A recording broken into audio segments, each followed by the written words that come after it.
सन 1953 की बात है। सर एडमंड हिलेरी और उनके साथी तेंजिंग नोर्गे जब पहली बार एवरेस्ट पर पहुंचे और एवरेस्ट पर पहुंचने वाले दुनिया के पहले व्यक्ति बने, तो उन्होंने कहा कि हमने उस पर्वत का घमंड चूर चूर कर दिया। हालांकि ये बात मजाक में कही गई थी। और हिलेरी और उनके साथी तेंजिंग जब भी किसी पर्वत पर जाते तो पर्वत पर चढ़ने से पहले उस पर्वत से अनुमति मांगते और उसके बाद ही उस पर चढ़ना शुरू करते। ये जीवन पर्यंत उन्होंने किया। बहुत बाद में जब एडमंड हिलेरी ने वापस हिंदुस्तान आए और उन्होंने एक अभियान शुरू किया जिसका नाम था ओशन टू स्काई। उनका उद्देश्य था बंगाल की खाड़ी से हिमालय तक जाना नाव के माध्यम से।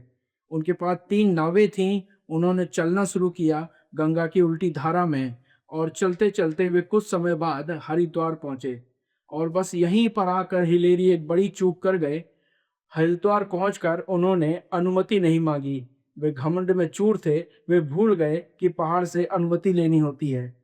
और उसके बाद उन्होंने चलना शुरू किया अलकनंदा घाटी के रूट पर। और नंद प्रयाग के पास पहुंचकर उनकी नावें रुक गई। सामने एक 10 फीट का चट्टान थी जिसको वो नावें नहीं चढ़ पा रही थी।